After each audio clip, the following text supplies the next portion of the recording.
Now we're talking about sports law. The most important issue facing sports law and the critical issue is match fixing, and that has to do with anti-doping and corruption. Now, these are the ethical issues facing world sports and the Olympics.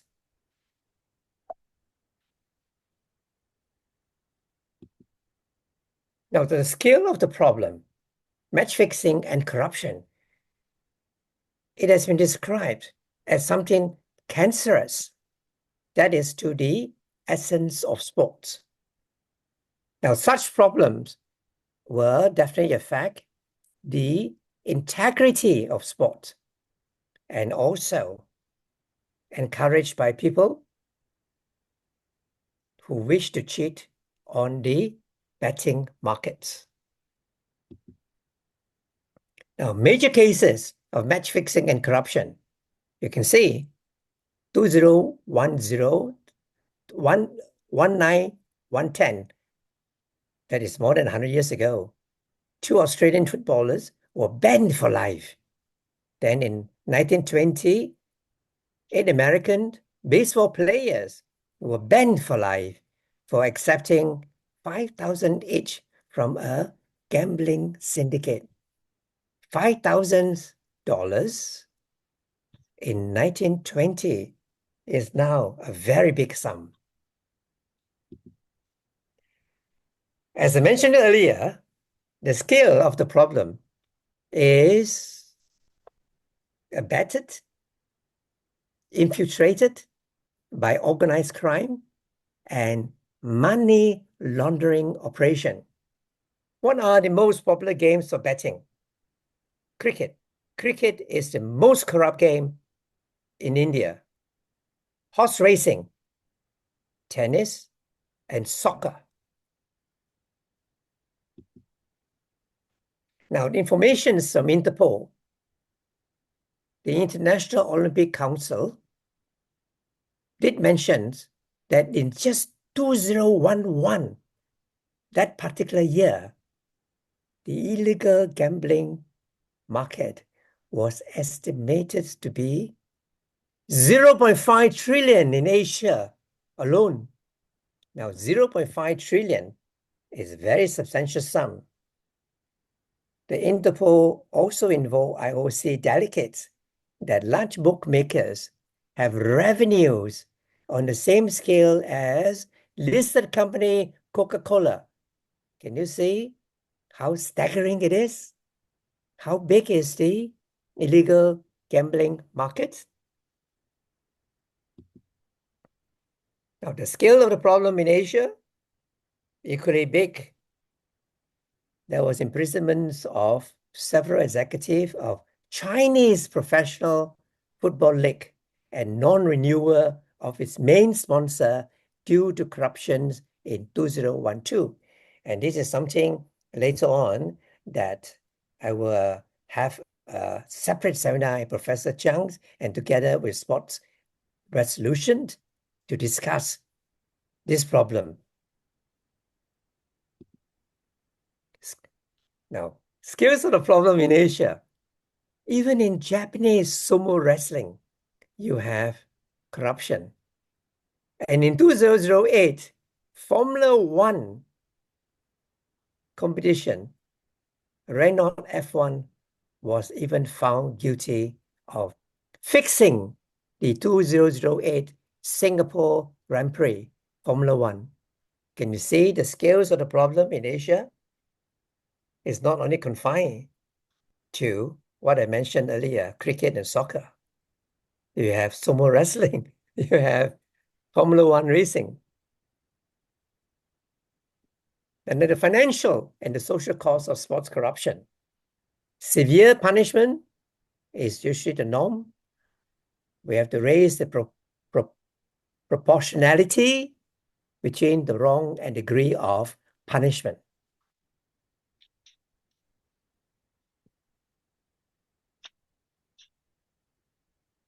Life exclusion from the sport is something very common.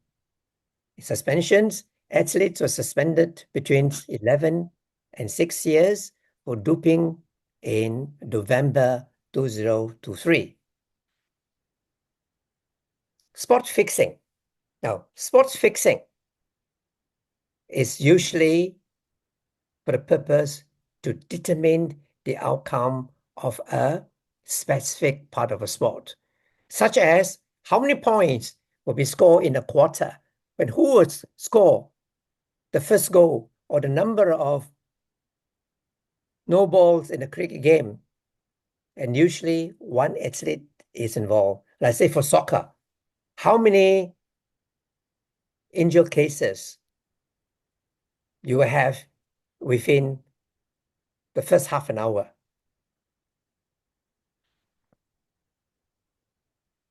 Circumstantial evidence. As mentioned, sports law is very different.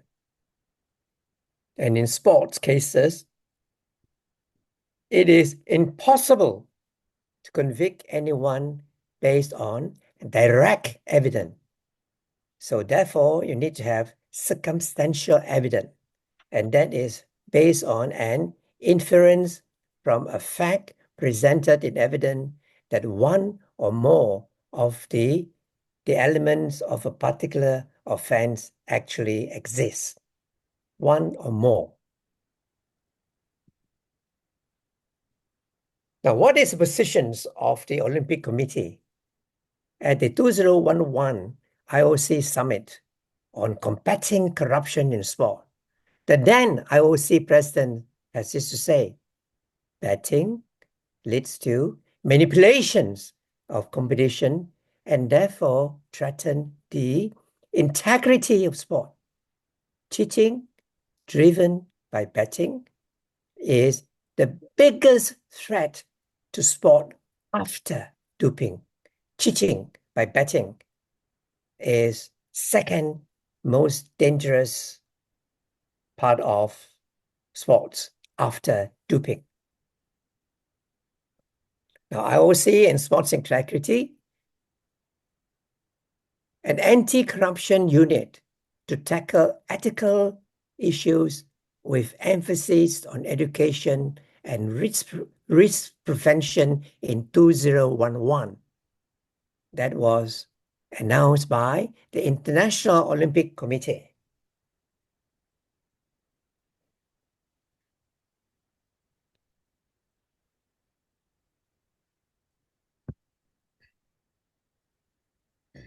The IOC entered into serious discussions. An MOU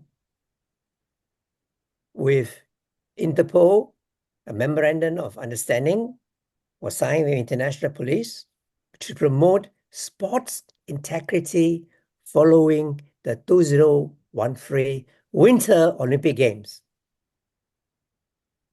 And I've always believed that is a great move by IOC. Now, a prominent professor and at the same time barrister has this to say in his book, The Sports Law and Practice.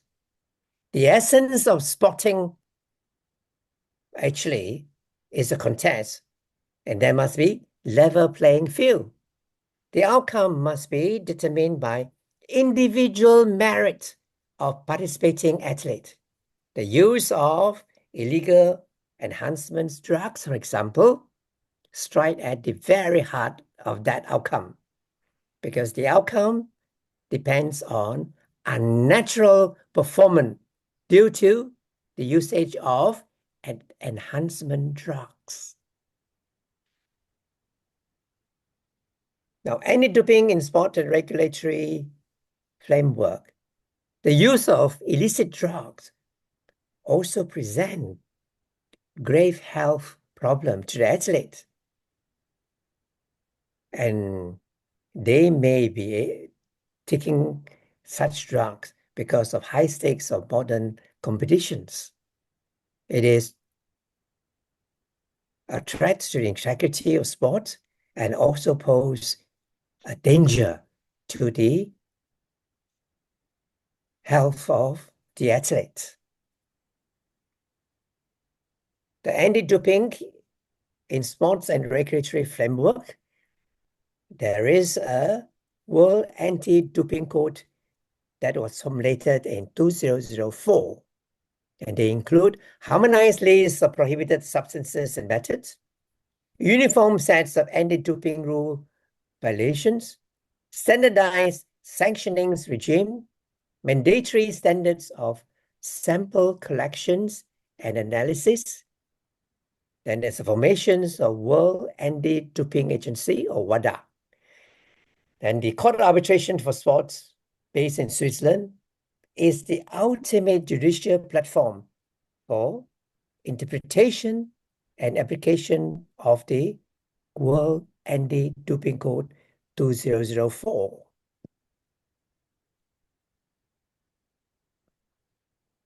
And also the framework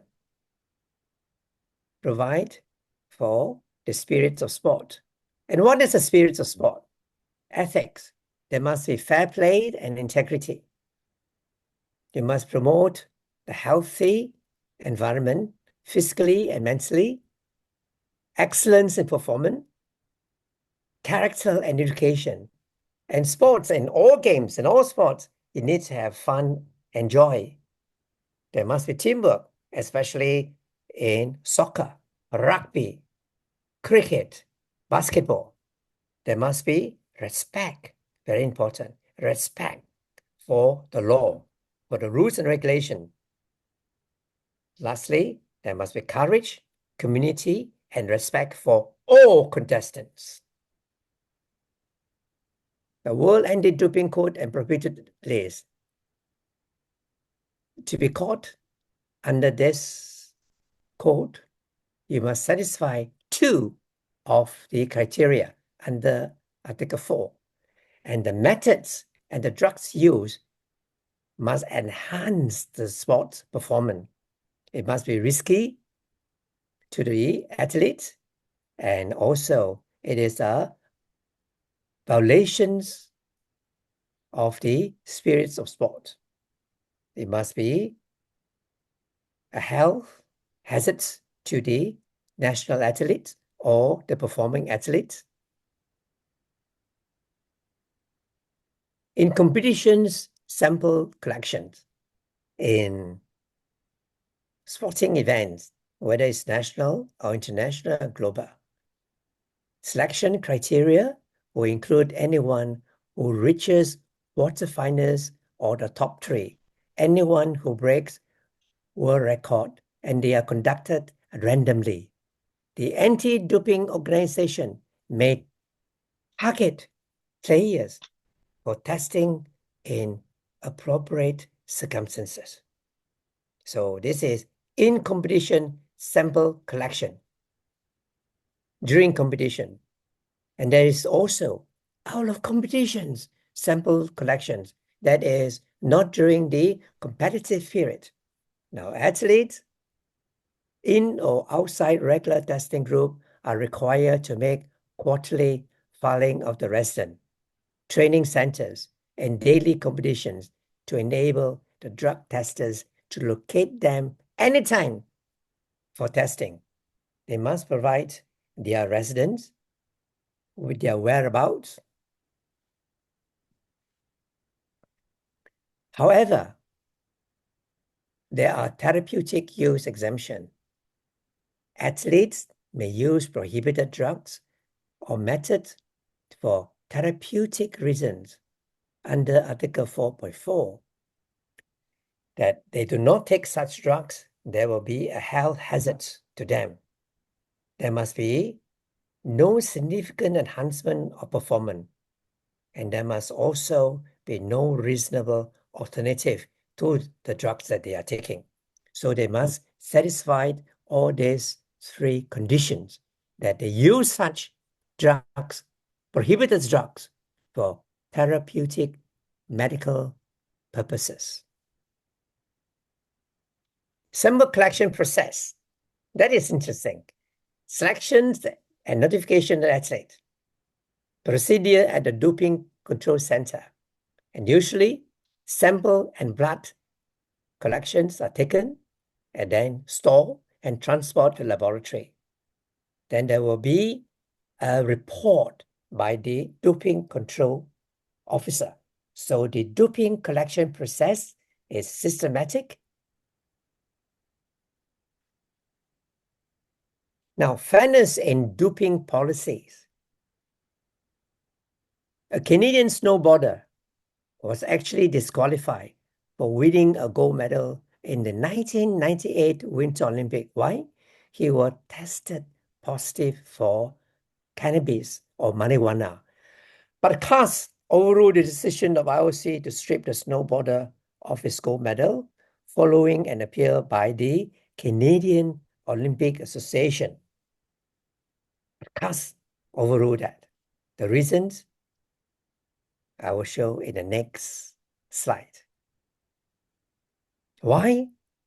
Because there is no agreement between the International Ski Federation that marijuana should be a banned substance, even though cannabis is a prohibited substance in the IOC medical code. In many places in Western countries, you have all forms of cannabis. You have cannabis, substances in sweets, in drinks.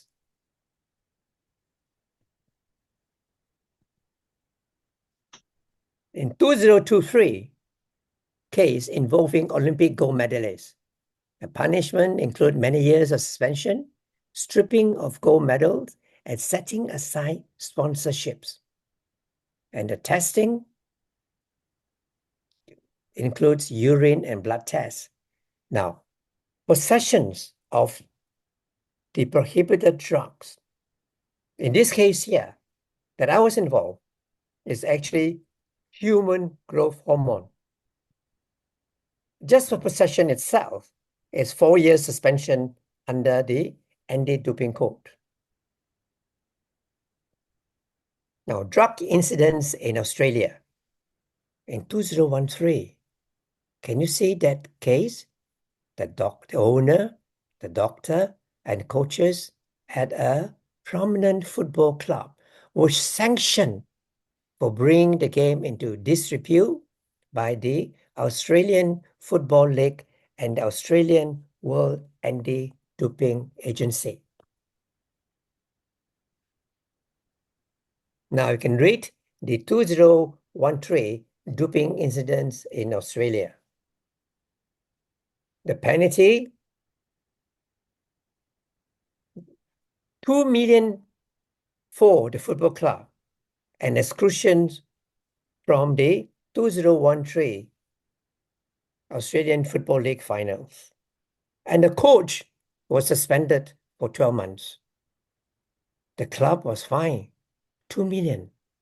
Very substantial fine. Now, as I mentioned before, cricket is the most popular game in South Asia. That is in Sri Lanka, India, Pakistan, Bangladesh. And it's also the most corrupt game in South Asia. Numerous match fixing and corruptions were linked to international cricket matches in all leading cricket playing nations.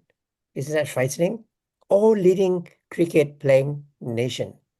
In 2001, there was a report published on corrupt practices and deliberate underperformance.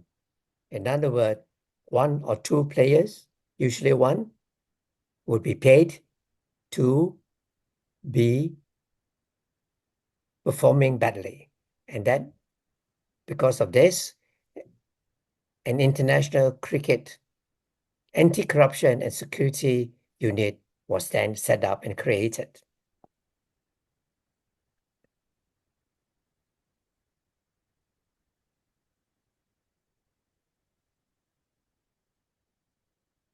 Ethical issues in soccer and football.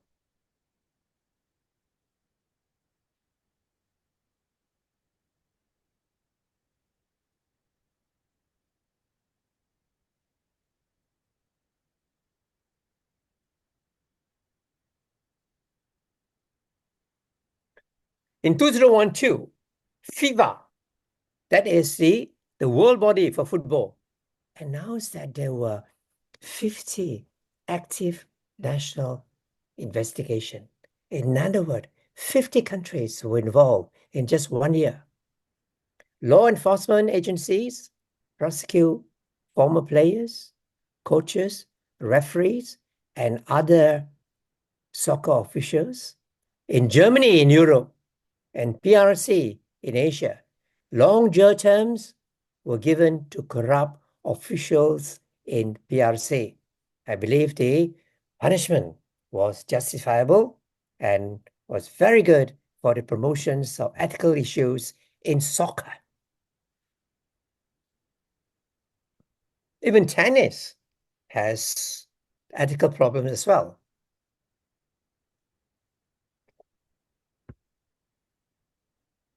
There is a dedicated integrity unit with a special focus on deterrence, detection, and education established by the Tennis Governing Federation. Now, corrupt practices include deliberate underperformance by players and provisions of insider information to facilitate illegal betting. There was a case involving national players where one national players were given a lump sum of money, I believe was US 30,000, by another national player to underperform.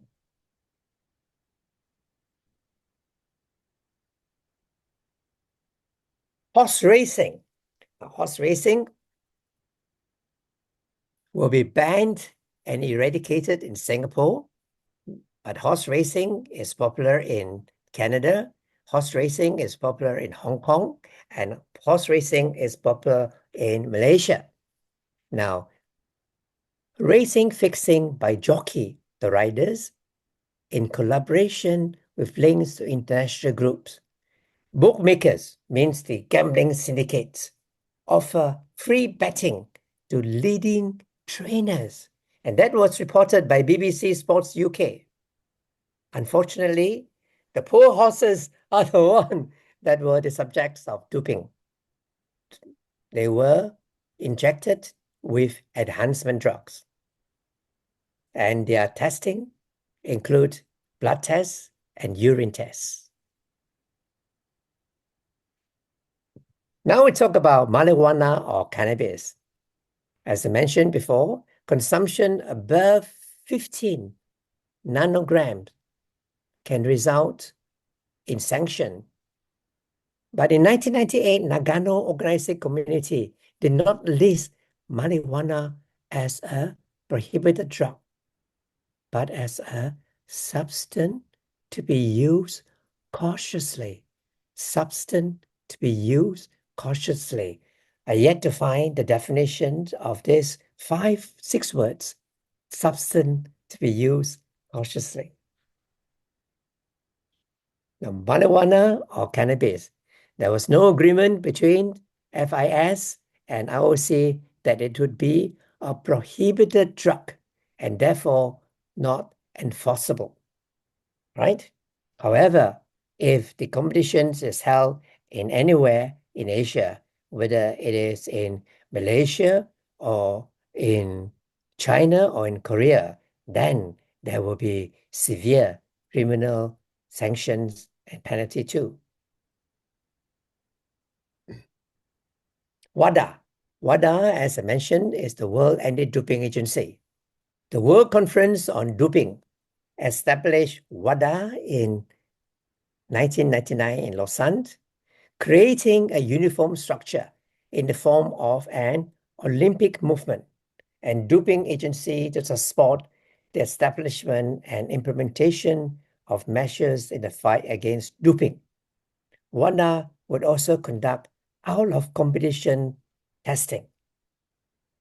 In fact, I attended the annual meeting of WADA that was held in Calgary recently this year, and WADA would coordinate research, promoting preventive and educational sanction, WADA would harmonize scientific and technical standards and procedure for analysis and equipment.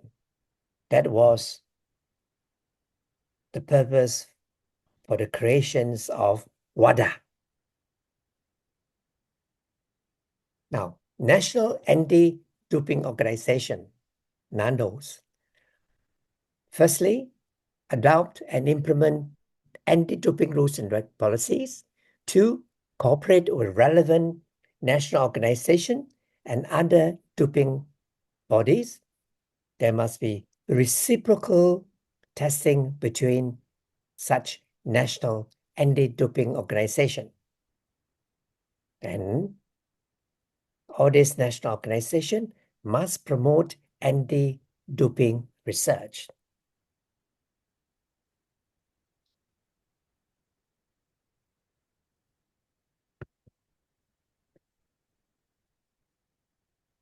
Now, what is the anti-framework, corruption framework for sports?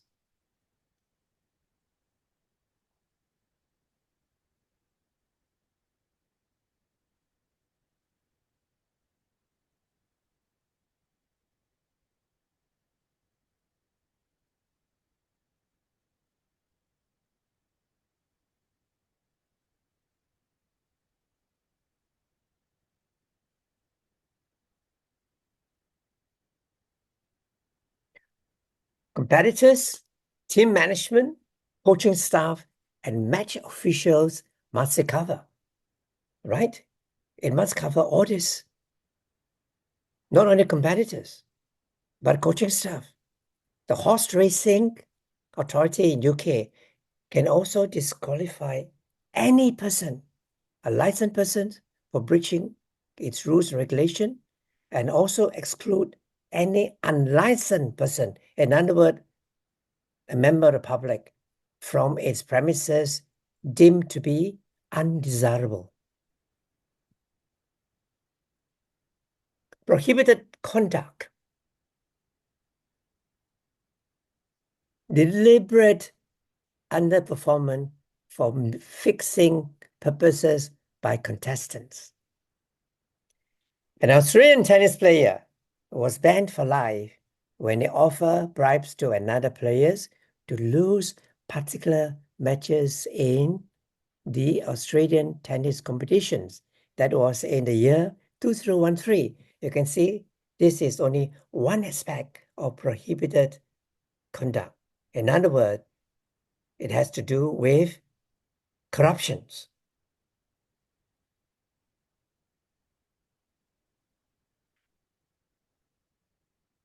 Now, corruption at betting in sports. Betting by sports officials, by persons on matches that are competing is something strictly prohibited, regardless of any proof of fixing.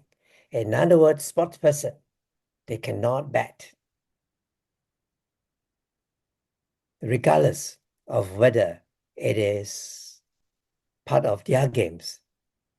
And in fact, the uniform tennis anti-corruption programs prohibit any betting on any event or any other tennis competitions.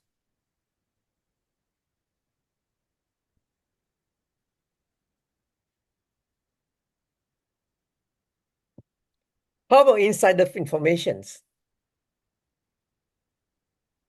Participants can pass insider information, and that can affect the image of the game.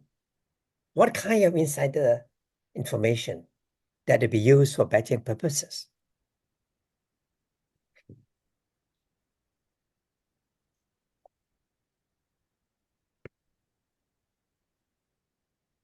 Now, informations include injuries of contestants, the pitch conditions at the cricket ground, like that, whether it was wet, slippery, muddy.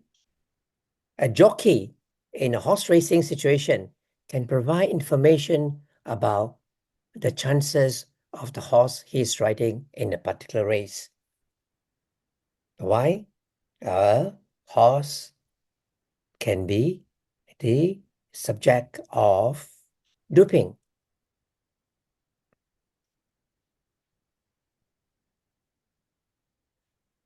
Now, legal procedure in corruption cases. Standard of proof is the intermediate standard known as comfortable satisfaction. This is unique to sports law. It's called comfortable satisfaction. This standard is higher than a balance of probability, but lower than beyond a reasonable doubt. In other words, it is something like intermediate in between the standard of proof required in a criminal case and a civil case. So that standard of proof in sport cases is known as comfortable satisfaction. Now, evidence. Evidence is very important. You need evidence to convict a case. In sports cases, admissible evidence in national courts does not apply to disciplinary sports proceedings. Now, evidence includes reliable information. And in sports cases, and unique to sports cases, hearsay, indirect, and circumstantial evidence is admissible. Isn't that unique? Hearsay evidence is admissible. And I remember I did 2 cases in Europe based on hearsay evidence, based on circumstantial evidence. And in sports law cases, there is no right to remain silent, as in all sports disciplinary cases.